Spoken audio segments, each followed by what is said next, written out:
बिस्मिल्लाहिर्रहमानिर्रहीम। Students, relation of food with disease में हमने डाइट क्या है, डाइट और न्यूट्रिशन का आपस में क्या रिलेशन है, और डाइट और बैलेंस डाइट का क्या ताल्लुक़ है हेल्थ के साथ, ये हमने कुछ इंट्रोडक्शन इसका कर लिया था।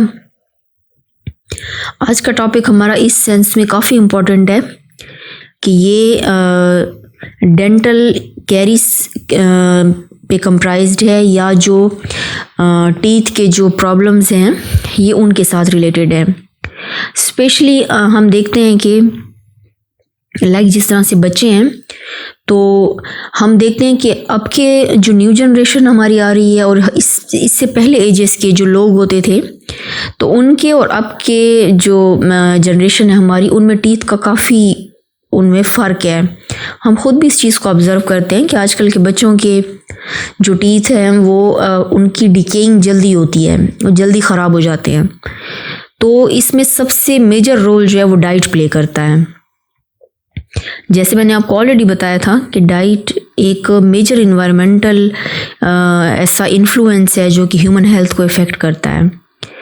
नेचुरल फूड कई ऐसे सब्सटेंसेस में रिच होती हैं जो बेनिफिशियली इफ़ेक्ट करती हैं हेल्थ को, लेकिन सेम टाइम पे उनमें कई ऐसे कंपोनेंट्स पाए जाते हैं जो कि हार्मफुल होते हैं। फूड को जब हम हेल्दी लिविंग के लिए कंज्यूम करते हैं, तो ये कई डिफरेंट डिजीज़ेस जो है वो भी काज करता है at the same time, nutrients provide करने के अलावा। तो इस तरह से जब ओवर नरिशमेंट पे हम जाते हैं,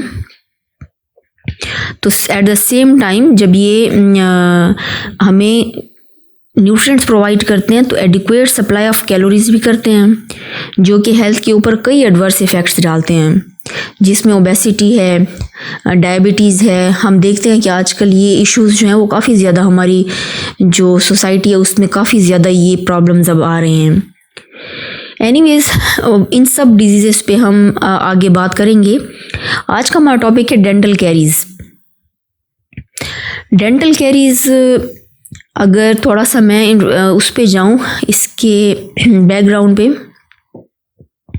तो ऑलमोस्ट 300 स्पीशीज़ जो हैं बैक्टीरिया की, वो हमारे टीथ के अराउंड और उनके ऊपर आइडेंटिफाई की जाती हैं, या ये एक्यूमुलेट होती हैं। चूँकि टीथ हार्ड स्ट्रक्चर्स हैं, तो ये एक्यूमुलेशन या माइक्रो ऑर्गेनिज्म के ग्रोथ को सपोर्ट नहीं करते या अलाउ नहीं करते। लेकिन ऐसा फूड जो कि दांतों के दरमियान में या उनके ऊपर काफ़ी देर तक रह जाए, तो फिर ये माइक्रो ऑर्गेनिजम्स, क्योंकि ज़ाहिर है फूड दांतों में मौजूद अगर ज़्यादा देर रहे, तो ये बैक्टीरिया को फिर उनकी प्रोडक्शन को अलाउ करना शुरू कर देता है। और बैक्टीरिया जब इन फूड को कंज्यूम करते हैं, तो साथ ही अपना प्रोडक्ट भी, जो बाय प्रोडक्ट्स हैं उनके, वो वहाँ पे छोड़ते हैं। इन डिपॉजिट्स को डेंटल प्लाक्स कहते हैं, ठीक है, जो कि फर्दर फिर लीड ऑन करती हैं फॉर्मेशन ऑफ डेंटल कैरीज को या टूथ डिके को, दांत जिससे गलना शुरू हो जाते हैं। क्यों डॉक्टर्स ये प्रेस्क्राइब करते हैं जब दांतों का दर्द होता है, या कि आप जो है ना, मतलब 3 टाइम एटलीस्ट ब्रश करें, और स्पेशली रात को सोने से पहले। तो उसकी वजह यही है कि जब फूड ज़्यादा देर तक दांतों के ऊपर रह जाता है, तो उसके अंदर फिर माइक्रो ऑर्गेनिजम्स की ग्रोथ शुरू हो जाती है, जो कि लीड करती है टूथ डिके को। अब बैक्टीरिया, स्पेशली स्ट्रेप्टोकोकस म्यूटेंस, ये ग्राम पॉजिटिव बैक्टीरिया होते हैं, ठीक है। ये क्या करते हैं कि जो कैंडीज़ में या मिल्क में, राइजिन्स में, या चॉकलेट्स वगैरह जैसे आजकल बच्चे बहुत कंज्यूम करते हैं, इनके अंदर जो शुगर पाई जाती है, ये उसको यूटिलाइज करना शुरू कर देते हैं, और उसको कन्वर्ट कर देते हैं सुक्रोज में, और कार्बोहाइड्रेट जो उनके अंदर मौजूद होती है लैक्टिक एसिड में। अब लैक्टिक एसिड एक ऑर्गेनिक एसिड है जो कि फ़ौरन टूथ इनेमल को अटैक करता है। टूथ इनेमल ये वो ऊपरी सरफेस होती है, या हमारी जो टीथ के बाहर की आउटर सरफेस होती है, ये उसको गलाना शुरू कर देते हैं, जिससे वो दांत जो है वो आहिस्ता आहिस्ता उनकी डिके शुरू होती है। ये ऑर्गेनिक एसिड जो है ये कैल्शियम को भी डिज़ोल्व करता है टूथ सरफेस से, और जो एक कैविटी की फॉर्मेशन हो जाती है, जिसको हम डेंटल कैरीज फिर बोलते हैं। अगर इनिशियल पेनिट्रेशन को रोक लिया जाए तब तो हम इसको ट्रीट कर सकते हैं, लेकिन अगर हम इसी तरह से इसको जिस तरह से ब्रश करने में सुस्ती करना या प्रॉपरली दांतों को साफ़ ना करना या मुसलसल शुगरी फूड जो है उसको कंज्यूम करना, ये फिर क्या करते हैं कि बैक्टीरिया जो है ये दांतों के इंटीरियर तक ये पहुंच जाते हैं, जिससे फिर डेंटल कैरीज जो है वो एक दफ़ा जब स्टार्ट हो जाता है फिर हम इसको रोक नहीं सकते। उसके बाद दांत जो है वो आहिस्ता आहिस्ता ख़त्म हो जाता है। फर्मेंटेबल कार्बोहाइड्रेट अगर मुंह में ज़्यादा देर तक रह जाएं तो ये जो बैक्टीरियल ग्रोथ है ये उसको बहुत ज़्यादा आगे ले जाते हैं। इसी तरह से कोई भी ऐसा फूड जिससे मुंह के अंदर एसिड प्रोड्यूस हो ये कार्योजेनिक है, ठीक है, या ख़तरनाक है।